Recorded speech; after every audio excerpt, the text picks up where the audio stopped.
rhyngwladol. Mae'n bleser yn bod ni'n gallu cydweithio hefo cyrff a sefydliadau ar draws Ewrop ac hefyd yma yng Nghymru, ac yn enwedig cyrff sydd yn gweithio'n rhyngwladol fel ni. It's great to see so many people here once again this afternoon in a public event that's part of our International Literature Forum. And it's wonderful for us to be able to work with a myriad of organisations in several parts of the world. And also it's important for us to be able to work with organisations here in Wales as well who work internationally as we do. Mae'n grêt bod ni'n gallu dod â PEN Cymru mor agos a sesiwn nesaf. Mae o'n un o'r pethau da ni'n teimlo sydd yn bwysig iawn sy'n cysylltu dinasyddiaeth, rhyddid barn, rhyddid mynegiant, ieithoedd, hawliau ieithyddol a llenyddiaeth ar ddiwedd y dydd hefyd. It's a great pleasure for us to be able to work so closely with PEN Cymru for this final event of our programme. And we're very pleased that PEN Cymru has been re-established, if I may say, in the past couple of years here in Wales. We know that we share the values of freedom of expression, freedom of speech, linguistic rights, and all of these things build up to give us an empowered citizenship. So, mae'n bleser mawr gen I wahodd nawr Owen Sheers I wneud y sesiwn nesaf. Owen.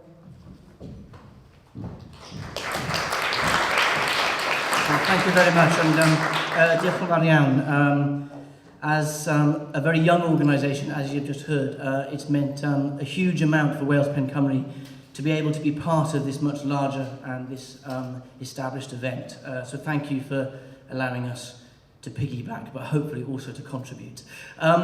Before I introduce Jo and her talk, The Price of Freedom of Expression, I just wanted to let you know that at the end of our session, there will be a short film which will be introduced by the chair of Wales PEN Cymru's Translation and Linguistic Rights Committee, Caroline Stockford, and it's a short video message really from a Kurdish publisher. So Caroline will be putting that message into some context, and the event as a whole will finish with that. So please do stay for that message at the end. So as the English language chair of one of the youngest PEN centres in the world, we're almost 2 years old, it gives me huge pleasure to introduce the director of the oldest PEN centre, English PEN, which has been going now for 95 years. Jo Glanville, before she joined PEN, was a journalist, a BBC correspondent, specialising in the Middle East. And I think, as you're about to hear, she's bringing all of that depth of experience and expertise, as well as being involved with PEN over such a fascinating recent period, into the talk that you're about to hear, which I've sort of been given a brief glimpse of. And I can tell you, this is a talk and a conversation which will be based upon and full of challenges from issues around freedom of speech, which are right up to the minute. We're talking about various issues and challenges that have been raised in this area over the last few days. So Jo will talk to you, then Jo and I will have a short conversation in which we'll pick up on various aspects of what she's spoken about, and then I'm very keen to open to the floor as soon as possible, so there will be that opportunity for you to ask your questions as well. But for now, will you please join me in welcoming Jo Glanville.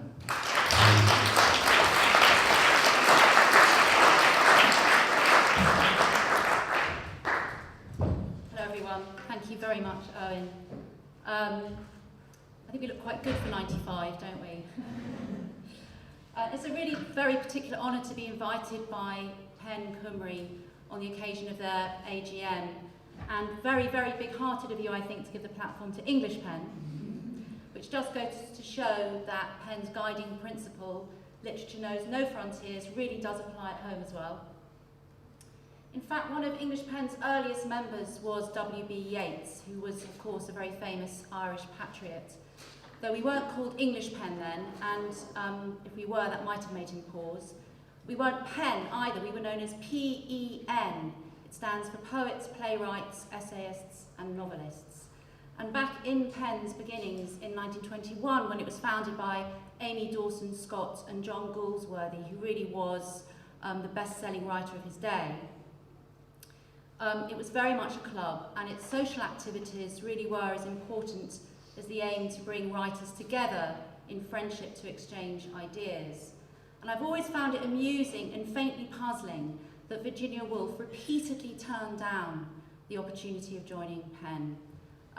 When she first became friends with Vita Sackville-West in the early 20s, Vita proposed her for membership of PEN, and she had the temerity to suggest this at a dinner party, whose guests included Siegfried Sassoon. And Virginia Woolf, of course, sent somebody a letter about it, and that happened to be Clive Bell, her brother-in-law, and she wrote, "Vita was well laughed at about PEN, but the poor girl has lost her way and don't know which light to turn on next." I'm going to have more examples of writers behaving badly a little bit later on. PEN was also apolitical at that time, and its defining moment came in 1933 when H.G. Wells was president, and German PEN was distinguishing itself by failing to stand up to the Nazis, failing to protest about the burning of books, and also the treatment of German and Jewish intellectuals who were opposed to the Nazi regime. So for some members, when Wells threw out German PEN, this was political engagement that was in breach of PEN's founding humanitarian principles. But this really was clearly the pivotal moment at which modern PEN was born. The recognition that an international network of writers cannot stand aside from censorship and persecution. Now, it's a highly principled aim, and it's a central aim for PEN, that defence. And it is, I'm sure, a mission that would be supported by everybody here. I'm sure that all of you are equally invested in supporting literature through every means possible and the protection of writers and publishers. And there can be no question that standing up and calling for the protection or the freedom of a writer who's been jailed or threatened for doing no more than expressing their opinion is a very important aim. But the right or wrong of defending freedom of expression isn't always so clear to everyone, and it's not always about heroes. I just want to give you a few examples from the news this week, of which there have been many. There's the celebrity threesome who we're not allowed to know about. You'll have to forgive me, those of you who are not from the UK. I'll try and explain as much as possible. So this ménage à trois was banned from being reported under an injunction. You can read about it in Scotland. You can read about it in America. Google actually blocked links to the story, which is something we're not really used to seeing in this country. We're more used to seeing something like that in Turkey. So the question there that everybody's been discussing in the news is, should the right to freedom of expression trump privacy? And we will know what the court decides on Monday. Then there's the Panama Papers, which has been an absolutely huge global story, the biggest leak of data in history. The government and the Inland Revenue have been putting pressure on the BBC and The Guardian to hand over the data, and that could potentially expose sources. It could put people's lives in danger. It would undermine a cardinal principle of journalism, the protection of sources. But again, you have the question, should the newspapers hand over the data to help tax officials bring tax avoiders to justice? What about the protection of whistleblowers on the other side of the argument? Then we have our very wonderful Culture Secretary, John Whittingdale, and his relationship with a sex worker. And 4 leading newspapers who didn't run the story have been accused of using it to keep Whittingdale on side over press regulation. There's been a very, very long-running row over press regulation in this country for some years that still hasn't been resolved. Again, it's the question, is the story in the public interest? Should privacy be protected? And then a late contender in this very, very busy week for freedom of expression stories is Angela Merkel, who you will have heard on Friday has actually allowed a prosecution to go ahead of a German comedian who satirised Erdogan, the president of Turkey, Erdogan has kind of made a separate career for himself by suing every single person in Turkey who dares to insult him or make fun of him or in some way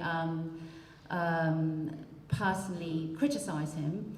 He put pressure on Germany to bring this prosecution, and it's in the criminal code of Turkey that somebody from a foreign power, a representative of that power, can actually bring an action in Germany if they have been insulted, but it does need the go-ahead of the German government. Angela Merkel gave the go-ahead. She's been hugely criticised for this in Germany. Her argument is that she needs to show that she does not interfere with the independence of the judiciary in Germany, and that it's down to the judiciary to make the call on this. So free speech is always in the headlines, as you can see. This week has been remarkable, but it really is in the news all the time. And while pen or literature across frontiers may occupy the more salubrious end of the spectrum, because we're all about literature and writers and publishers, when The Guardian resists the tax inspectors when they come calling for data, or when other newspapers go to court to get the celebrity sex romp injunction lifted, they're working for all of us as well. But there's often an invisible line between the speech that we think is good and the speech that we think is bad, and that's where a lot of trouble comes. And I just want to give you another example from last year that, again, I'm sure will be familiar to all of you. This was when our sister organisation, PEN America, decided to give the magazine Charlie Hebdo an award in recognition of its courage. And a number of leading writers, including Peter Carey and Michael Ondaatje, protested, and they withdrew from attending the annual fundraising gala at which this award was going to be given. Peter Carey said, "A hideous crime was committed, but was it a freedom of speech issue for PEN America to be self-righteous about?" And he said, "All this is complicated by PEN's seeming blindness to the cultural arrogance of the French nation, which does not recognise its moral obligation to a large and disempowered segment of their population." Salman Rushdie, you may be surprised, weighed in on this argument, and he very memorably criticised the writers as six pussies in search of a bit of character, and said that if PEN, as a free speech organisation, can't defend and celebrate people who have been murdered for drawing pictures, then frankly, the organisation is not worth the name. Now, there was a widely repeated perception at the time that Charlie Hebdo particularly targeted Muslims, and it was very interesting to read an analysis in Le Monde that was published around the same time that showed that while religion had always been a target for Charlie Hebdo, within the, if you like, the league table of targets of satire, Islam actually came at the bottom, very near the bottom. And that within its anti-clerical, was the Islam came at the bottom, but that actually religion was not a main target for Hebdo. Politics was the main target. However, what interests me most here is the idea that emerged from this row, which I think is a constant problem in defending freedom of speech, and that is the idea that some speech is worth defending more than other speech.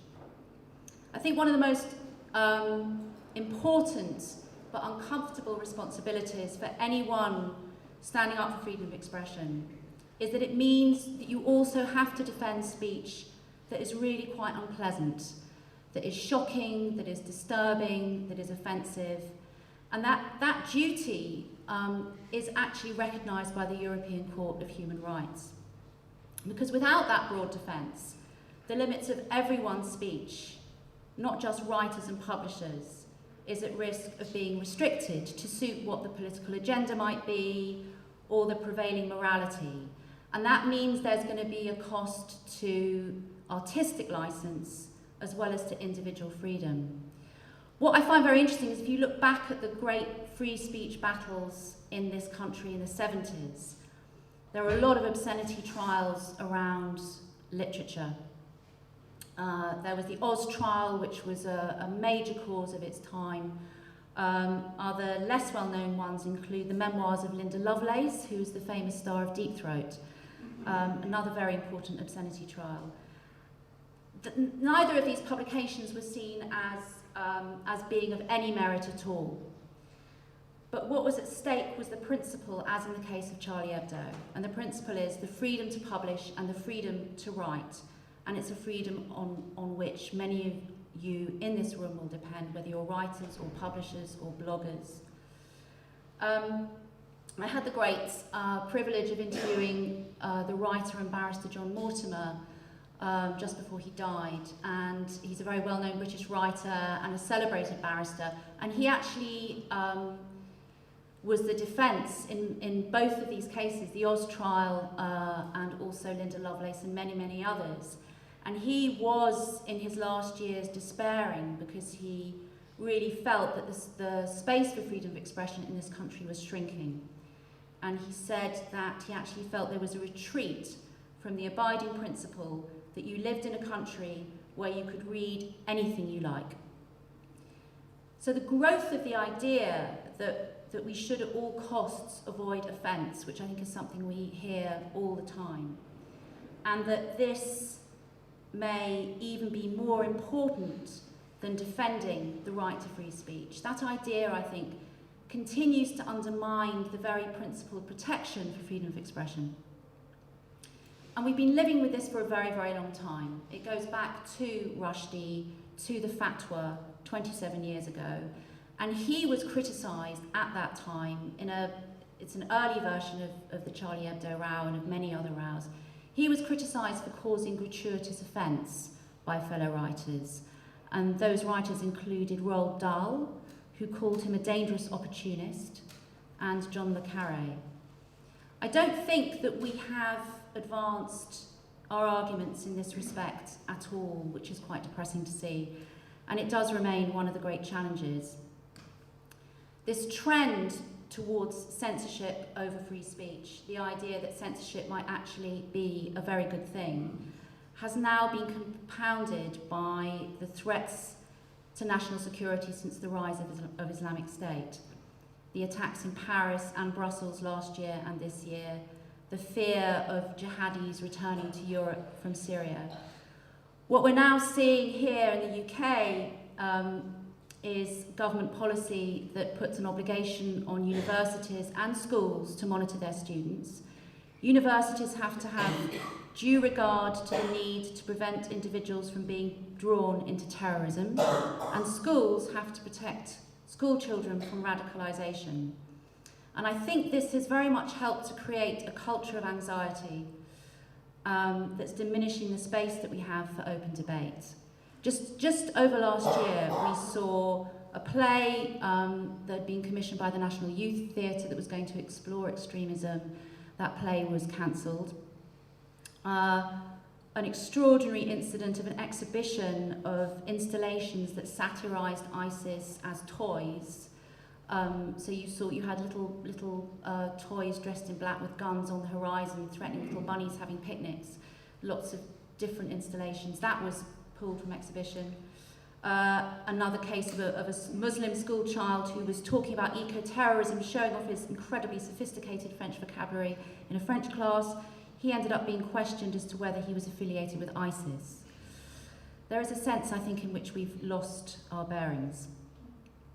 I've been working now as an advocate for freedom of expression for 10 years, and I don't think I've ever seen the space eroded so quickly and in so many different spaces.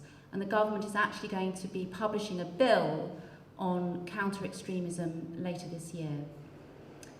I think the energy to challenge this culture very much lies in this room, with PEN members, with supporters of literature across frontiers, but it also has to go beyond us. It has to go beyond the advocates, the writers, the publishers, the translators.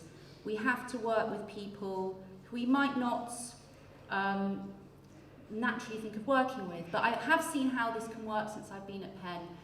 And the most successful example of it is when we campaigned with two other charities, Sense About Science and Index on Censorship to change the libel laws in England and Wales, which we did successfully. And it wouldn't have been possible without the internet, because previously, for decades, our libel laws had been our dirty little national shame. We all knew they were terrible. We all knew that all it took was for some celebrity politician, such as Jeffrey Archer, or Jonathan Aitken, to make a threat against a newspaper. And because of the way that the libel laws were weighted, so that the defendant was the one who had to prove the truth, it meant that, and because the legal costs were so expensive, and you could look at, it could cost you millions, a libel action, it meant that people would cave in and they wouldn't publish, and books would be censored and articles wouldn't make the light of day. The thing that changed everything was the internet, because for a number of reasons, but one of them was that it meant that foreign nationals started being sued in our court, because all it took was a few books being downloaded or sold in this country, even if they weren't published here, for an action to be heard here. This outraged the Americans, as you can imagine, with their extraordinary First Amendment. They actually changed their laws to protect their citizens from us. The United Nations Human Rights Committee condemned us. And then what started happening was scientists started getting sued. Scientists, there are cases of people making speeches in other countries, it being downloaded here, and then legal action being brought here. So we started seeing it became not just a matter of freedom of expression, it became a matter of public health, that scientists were not being able to speak out, doctors, medics. And so what we had at the end of all of this was an enormous coalition that went from Mumsnet to Which magazine, to doctors, scientists, British Medical Journal. It became a truly civil society, right across society campaign. It ended up with every major party committing in their manifestos. It ended up with a new bill. And what we're trying to do now, we're trying to do it again with a campaign around the new surveillance legislation, which is essentially everything that Snowden exposed 3 years ago, all the things we didn't know that were going on in terms of the scooping up of our data and processing of our data. The government is now making it all transparent. It's all going to be legal, but it will be transparent.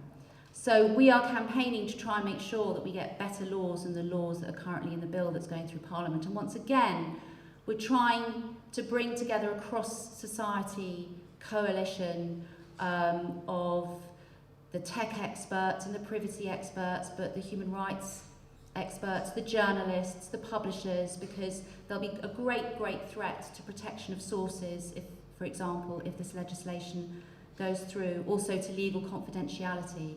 It's much harder in this instance because it is so technical, but again, I think the model is to try and make everybody understand that freedom of expression isn't just the concern of a small group of people who happen to write or publish.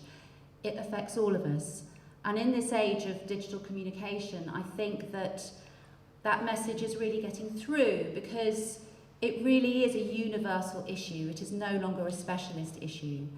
And surveillance, which previously would have been, again, just the concern of a small group, because it's about privacy, it affects all of us. How can you, let's think, say, as a writer, writing never mind whether you're writing anything that breaks the law, in your private space that you need in order to create, to play with ideas, the idea that anyone else might be able to look at that or gather that if you sent it over the internet. We all need to have protections. We all need this private space that is actually recognised in the European Convention on Human Rights.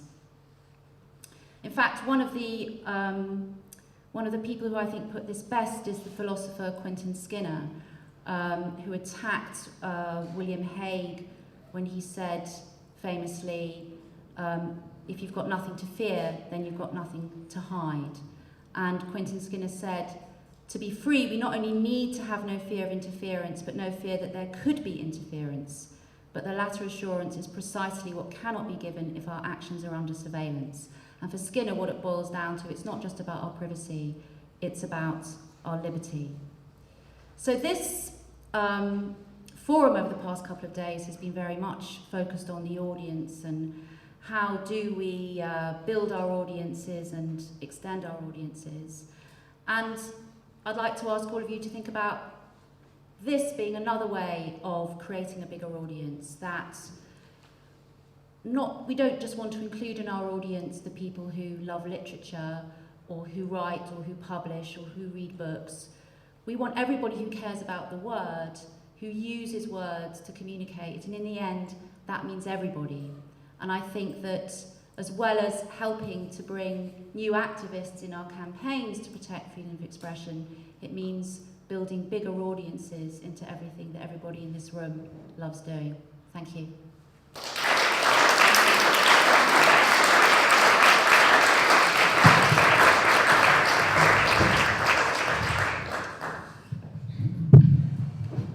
Oh, thank you so much, Joe. As I said, I've got a few questions for Joe, but then I'm very keen to open it up to the floor.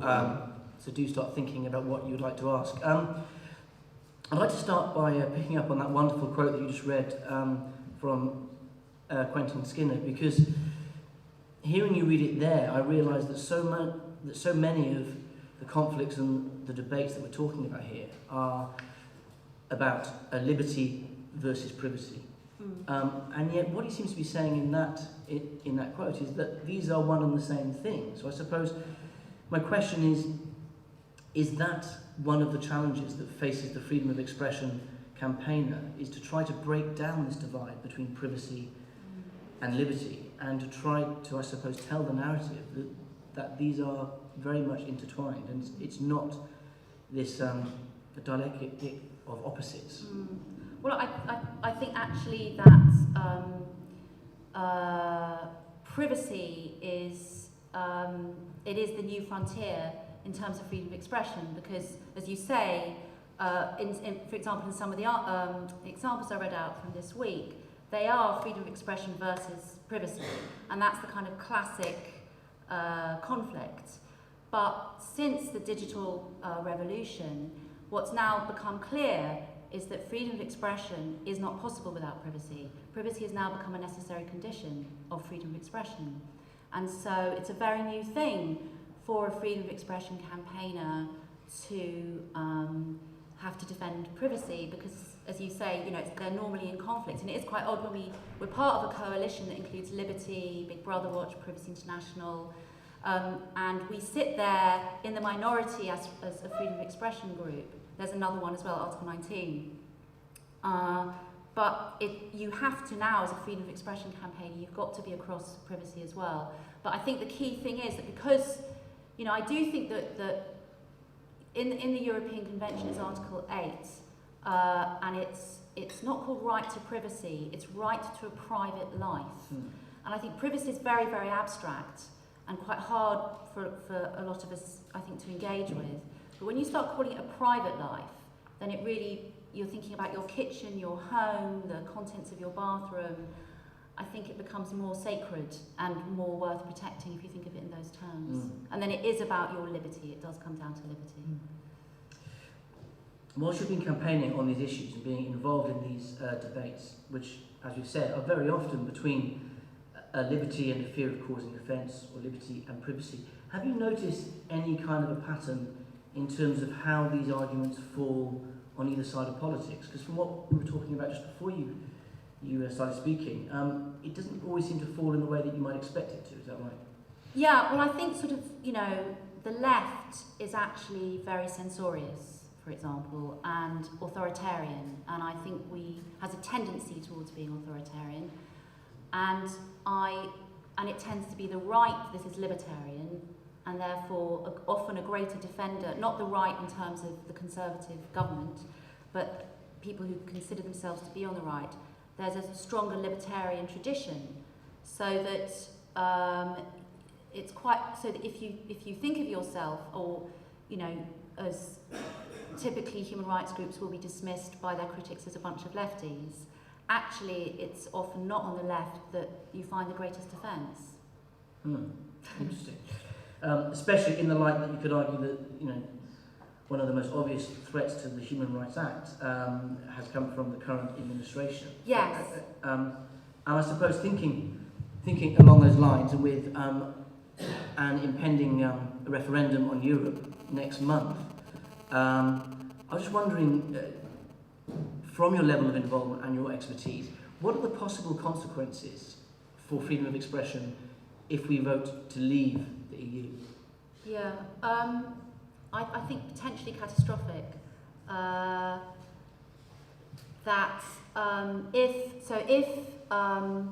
If we do leave the EU, and I imagine Cameron won't last very long after that, then I imagine that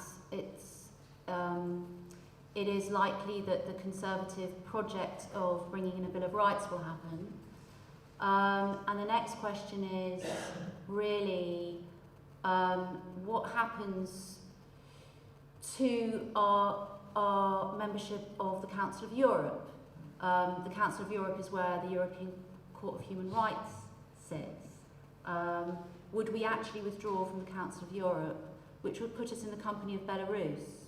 I mean, which is the last dictatorship in Europe, as many of you will know. So where this could end it's very serious. And yet it's quite striking, it hasn't been a feature of the debate around the EU referendum as yet, really. No, well, I sort of think it's sort of the whole project around the Bill of Rights and the European Convention has sort of died down for the moment because the referendum has taken central stage and everybody's talking about the business and economic aspects of it. But there are very serious repercussions. Who knows how far it will go? I quail. And especially in the light of that idea that perhaps, the further right thinkers are perhaps surprisingly more libertarian in some ways. You can see what I'm getting at. Yes. It seems to be perhaps something that doesn't quite add up. Sure. But being libertarian doesn't mean that you won't want to leave Europe. Sort of, you can still be the sort of Englishman in your castle, doing what you like because it's your castle, and you are a libertarian, but you could still oppose being a member of the EU, couldn't you? Yeah. And that proposed Bill of Rights could potentially be a Bill of Rights which would not hold freedom of expression in a particularly sacred place. Yeah, and I think it's yes, exactly. Just to bring it close to home in a way, you mentioned there the debate, the argument around PEN America, which is still in some ways very lively, with the discussion around PEN America being funded partly by groups in Israel. Yeah. And I just wondered that all of the groups that you mentioned working with, all of those campaigning groups, are very much autonomous. They can choose their campaigns, they can choose how they're going to support those campaigns or not. PEN is a membership group, a membership organisation rather, and has to answer to its members. I just wondered, in a very intimate level, how has that affected your experience of these debates around freedom of expression on the level of PEN and the organisation? Yeah, well, I think that it's the fact that PEN is a membership organisation that makes it special, because so for example, take Human Rights Watch, which is a fabulous organisation, but as far as I'm aware, it's not a membership organisation. So they set their policy, they decide, what they're following in terms of principle and so on. And we do the same at PEN, but because writers, translators, publishers, anyone who's interested in writing is a member of PEN, they're a very, very important constituency for us. So that it means that we're not just talking from a point of principle, we're talking from a point of real lives. So that, if the law on libel is appalling, it's going to affect our members personally.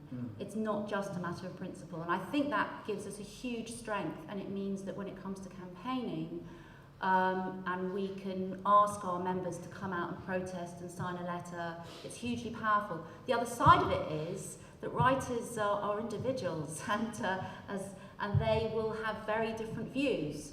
So, for example, we defended a writer last year. We defended him, intervened for him at the Supreme Court. His book had been banned under an injunction, and it revolved around his child. I'll try and do this briefly, it's very complicated. His ex-wife had brought the injunction on the grounds that the memoir would harm their child. And the memoir had very graphic, not graphic actually, but deeply distressing descriptions of the child abuse, the sexual abuse that the author had experienced, and his ex-wife was arguing this would harm their child. So we defended the rights of this author to publish, but I had complaints from very eminent writers telling me I'd got it wrong, PEN was wrong, we should not be defending this writer. So that happens, and particularly so over press regulation, because we were very concerned about a lot of the proposals in Leveson. The press regulation has been a big row since the News of the World's hacking scandal was revealed some years ago, and there was a huge inquiry into press regulation with proposals to have a new kind of regulator. And we were very, very concerned about some of the implications of this. But all of our usual friends, almost all of them, were on the other side from us. And that was extremely difficult, very, very difficult. So I would say that the press regulation issue has been one of the most difficult of all, I would say, because there's such anger about it.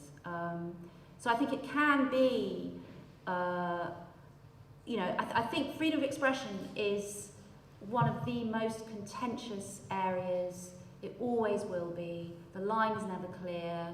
It's highly emotive. And I suppose when you have a membership organisation, why should it be any different, I suppose? You know, that everybody is, even I think the most devout, absolutist supporters of freedom of expression will have a line. There'll be, you may have difficulty finding it, but almost everyone has some kind of line where they feel you cannot cross, Fascinating. I'd love to throw it open to the floor now. So there's immediately one question at the back.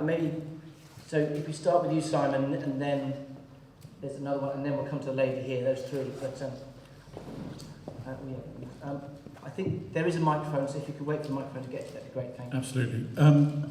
Simon Mundy. I just wanted to clarify the difference for anybody in the room between what we've been talking about in terms of the EU and the Council of Europe, because it's quite baffling for people who don't know the joys of international organisations. The Council of Europe is 46 members, has been going a lot longer than the EU, and only deals with human rights, the rule of law, democracy and culture.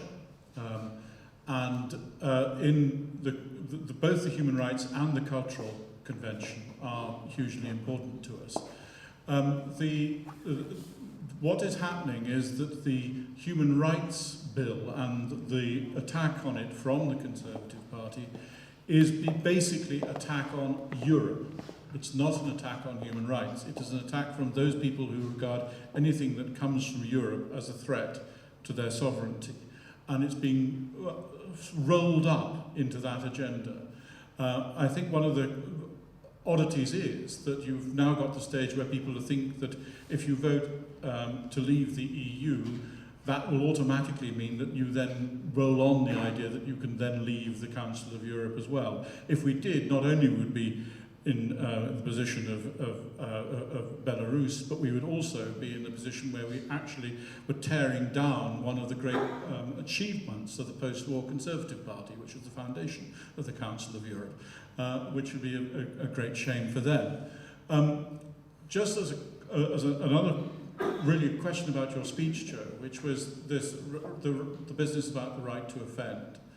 I think it's the artist's job to offend, because otherwise the society never moves forward. If people aren't offended, they don't have to think about their assumptions. And so I think it's all of our job to offend people, not because we like offending them, but because otherwise we can never challenge them. Thank you. I'm not sure if there was an actual question in there, Simon, but I don't know if there's anything that you'd like to comment on that. No. Okay. No, thank you very much. The gentleman in the middle at the back there, thank you.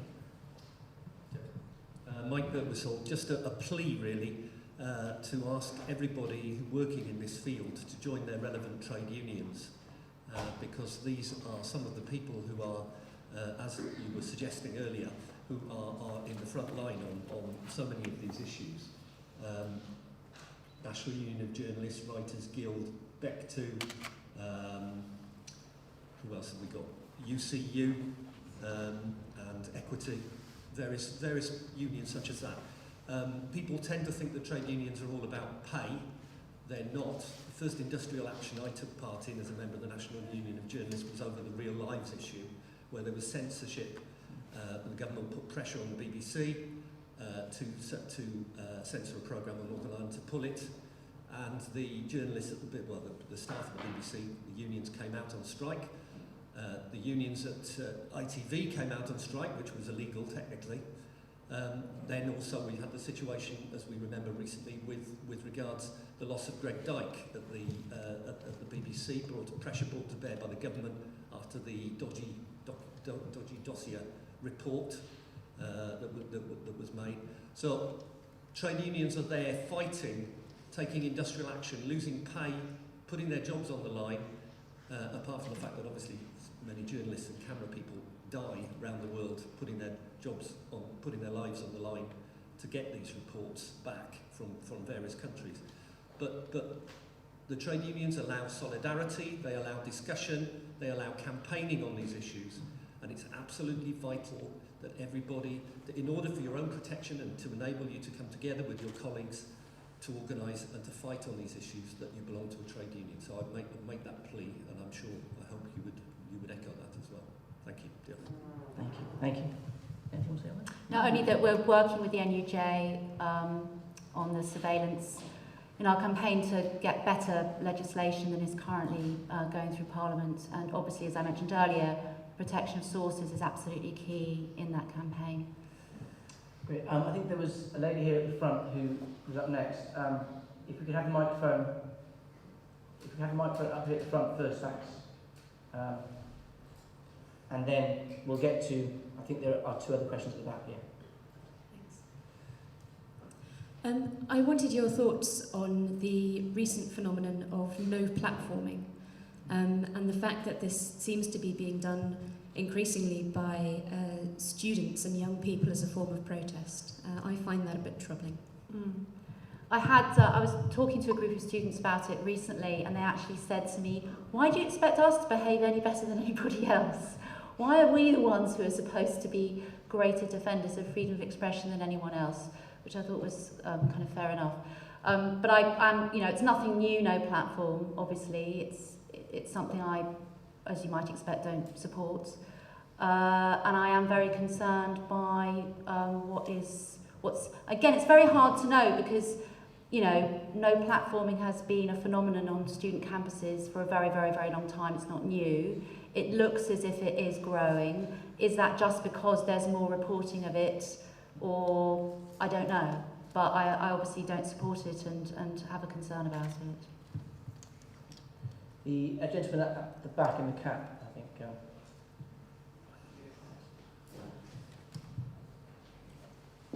Hi there, and thanks for visiting us. Last January in Malta, we organised an open mic in solidarity with Ashraf Fayyad, and we translated several of his poems into Maltese, and we did an auction of a portrait of Ashraf Fayyad.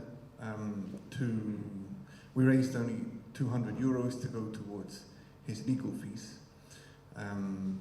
But then I spoke to Mona Karim, one of his translators into English, who's a friend of Ashraf Fayyad's family, and she said that his lawyer is working pro bono. So we still don't know what to do with those €200. My question is, what concrete steps did English PEN or PEN International take to defend Ashraf Fayyad? So we similarly in January did an action of solidarity, and we read his poems in support of Ashraf Fayyad. And as I'm sure you know, there was an international action of solidarity for Ashraf Fayyad. So we've been working for a long time campaigning for Raif Badawi and for Ashraf Fayed, and working closely with some MPs in Parliament who are very active on calling debates and calling for a change in government policy. We also have a steering group that includes Peter Tatchell, Jimmy Wales' foundation, where we're all working together to support people who are in jail in Saudi Arabia for doing no more than expressing their opinion. And we also have very close contacts with Ashraf Fayed, with the people that he works with, to ensure that, because I think what's often very tricky in these cases is what's the best action for that person. You might know that there was this poem that he wrote, a very tragic poem that was written after his father died, and it's believed, as I'm sure you know, that his father died from shock because of what had happened to his son, and this very tragic poem that Ashraf wrote. And there was a moment when we were all going to publish it, and we were all then basically told by his lawyer that it could actually make things worse for Ashraf because his case was coming up. So those kinds of judgment calls have to be made frequently for people who are in jail or facing prosecution, to ensure that we're helping them in the right kind of way. So we will continue to campaign for Ashraf and for Raif and Badawi, and to raise our concerns about Saudi Arabia. There was a question at the back, and then we'll come to the gentleman in the front.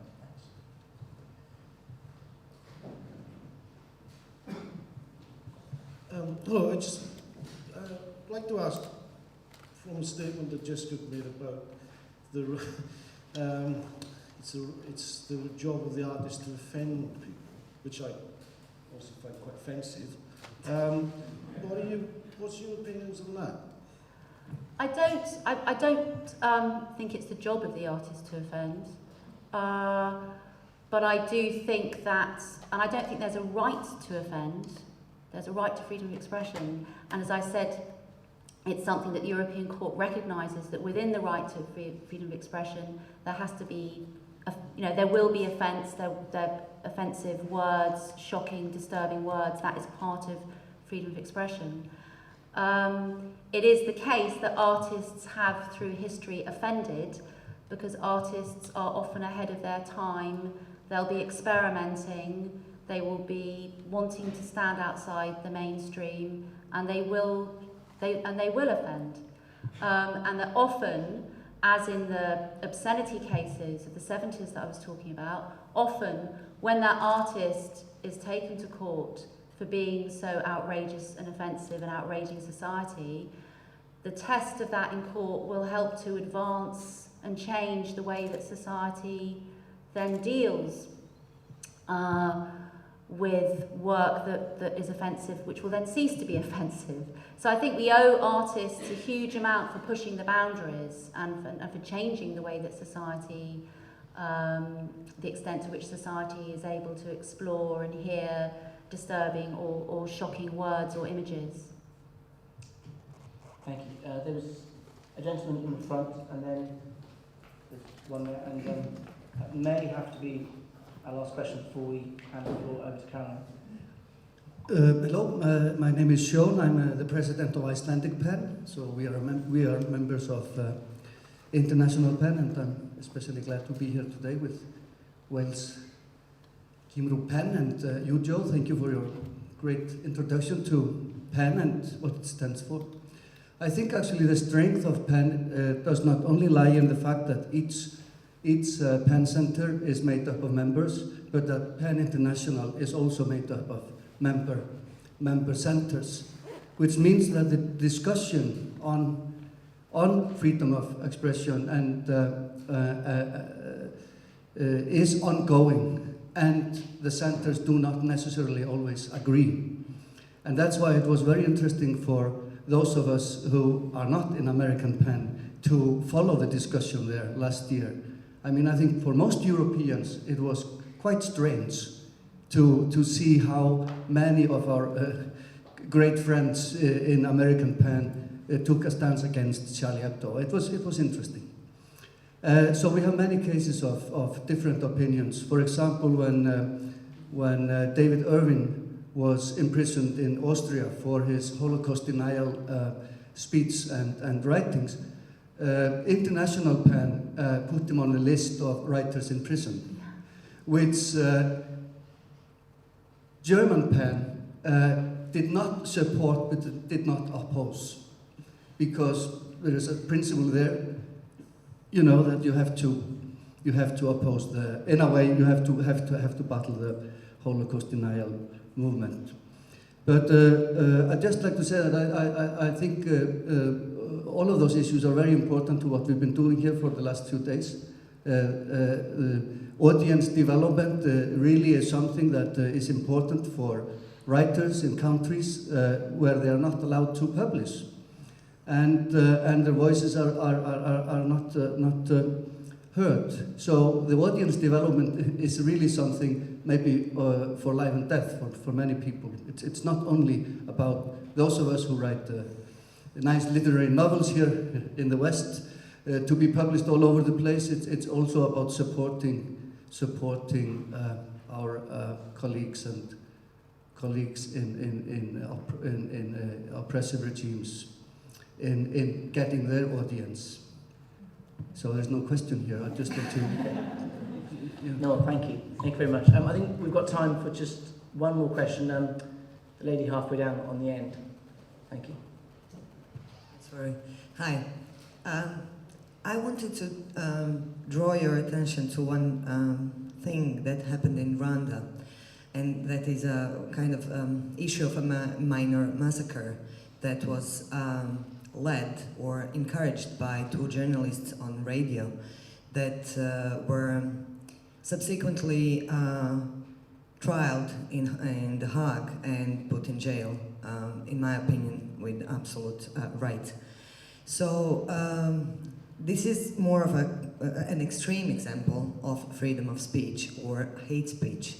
So I think that we should also consider, and don't get me wrong, I think you were right when you said that you were preaching to the converted, but I think that we take for granted that freedom of speech is a freedom of nice speech. And I think that in Europe we see all around the increase of hate speech that is passing under the freedom of expression agenda.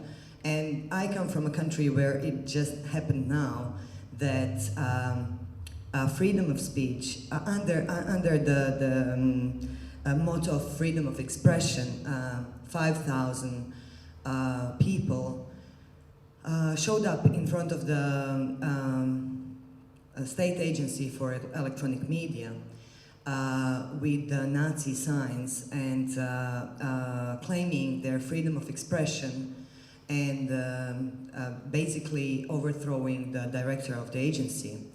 And at the same time, satirical show from the Croatian TV was taken off because it was insulting and anti-Semitic.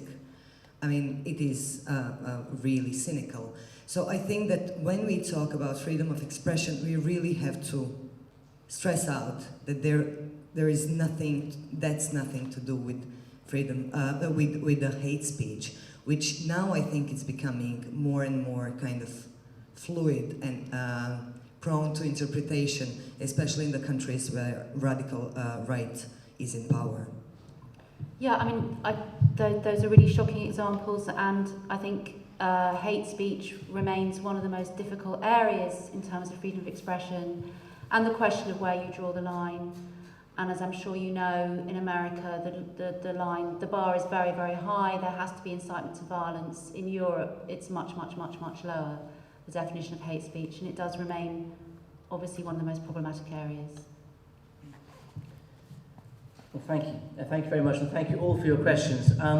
Before we hand the floor over to Caroline Stockford to introduce this video, bless you, I would just ask you to join me once more in thanking Joe Glanville. Thank you.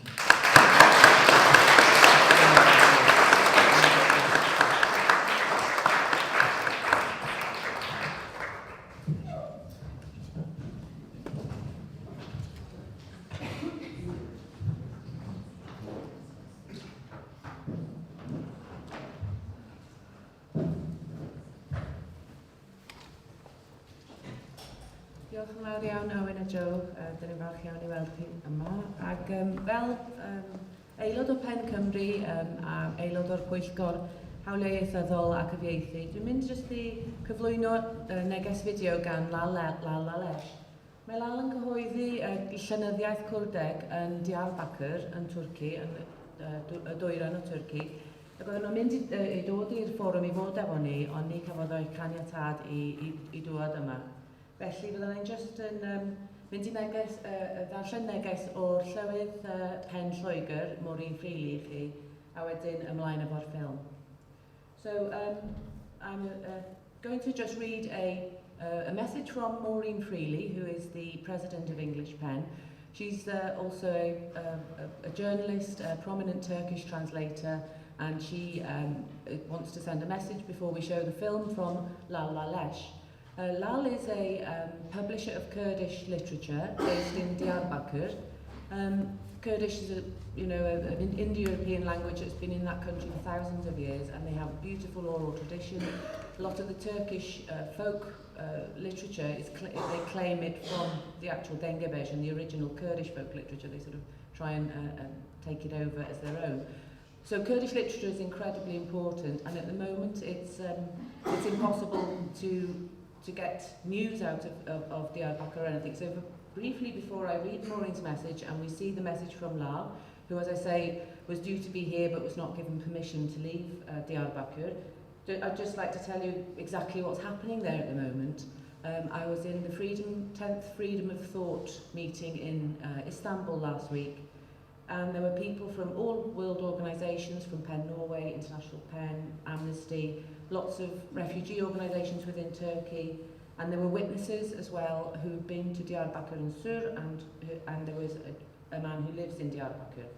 So basically, after June last year, when the Kurdish party gained some seats in parliament, the president called for an immediate early re-election, and following that, he began an outright war against the Kurds. So the young Kurdish people in the cities of especially Diyarbakir, Sur and Cizre set up some barricades to stop the police vehicles and tanks, actually, it was Scorpions and huge, proper military tanks, going into residential areas and opening fire. A street curfew was called in about October, which in some places is still going on, so people were not allowed to leave town. And on the day before, the Ministry of Education sent a text message to all teachers to say, leave town, go back to your villages. So it withdrew its sort of official personnel, and then a great massacre took place. But just before I show you the film, what is more upsetting really is the nature of the cruelty. For example, when young soldiers or Kurdish insurgent soldiers have died in the street, nobody is allowed to collect the body. There's a constant sniper enforcement of the curfew, and anyone who goes out with white flags or goes for bread or anything is shot dead. And the bodies of these young men were left in the street for over a month to rot in front of the eyes of their families whose houses were overlooking them. It led to some of the Kurdish mothers between the age of 50 and 70 going on hunger strike for a month because they were not allowed to recover the bodies of their dead. The bodies now are mostly being taken away and mass buried by the Turks.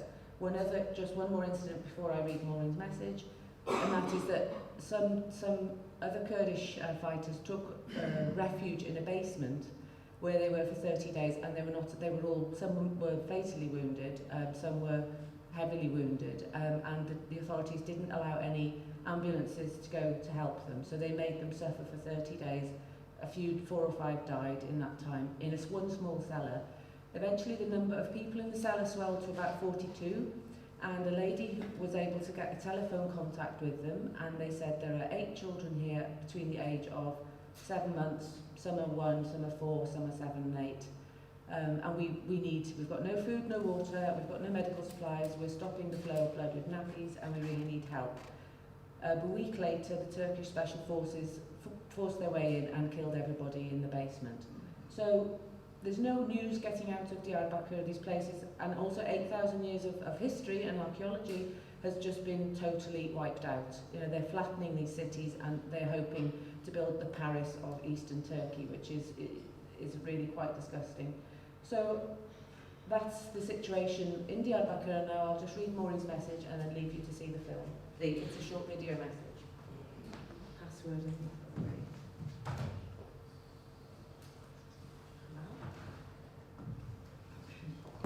This is from Maureen for you. As president of English PEN, but even more as a writer whose heart goes out to Kurdish brothers and sisters, I would like to echo the dreams expressed so eloquently by Lal Laleş. Literature cannot be presumed to save the world, but it can save some of us. And those of us who are liberated by literature can use our gifts to help others during these extraordinarily testing times. We on this island cannot know what atrocities are being suffered as we speak in southeast Turkey. All we can know for sure is that almost all channels of communication have been severed. As we wait for justice, we thank Lal Laleş for extending the hand of friendship in the name of literature and in the hope of a better future. In the same breath, we thank Literature Across Frontiers for championing Turkey's Kurdish writers at a time when all others seem almost to have forgotten them. We look forward to reading and learning from their words. Thank you very much.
But as we've pointed out, nobody is able to understand Kurdish, or very few people, perhaps, if anybody in this room.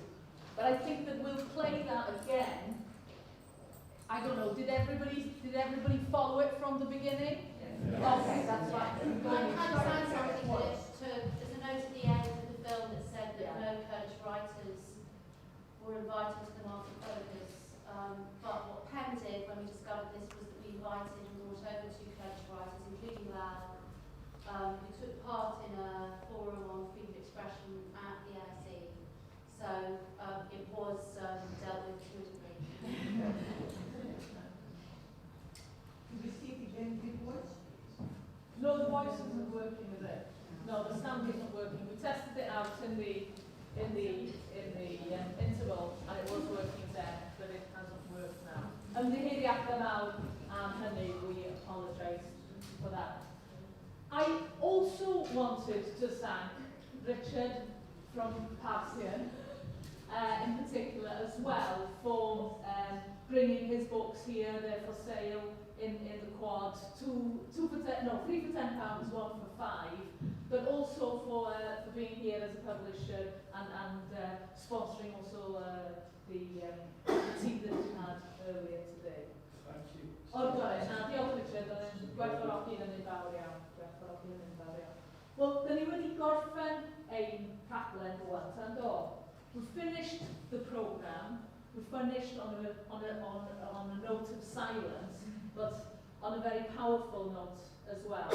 And we're very, very pleased that we've been able to host this event over the past couple of days, and it's quite sobering as well to finish it on this powerful note. Diolch yn fawr iawn, Caroline, am ddod â hwnna I ni hefyd. Yr hyn sydd gennym ni rwan ydy rhyw fath o dderbyniad pellach eto fus, cyfle I bobl rwydweithio fo'i gilydd, cyfle I bobl wneud y cysylltiadau sydd yn mynd I arwain at dwys o bod beth yn y dyfodol.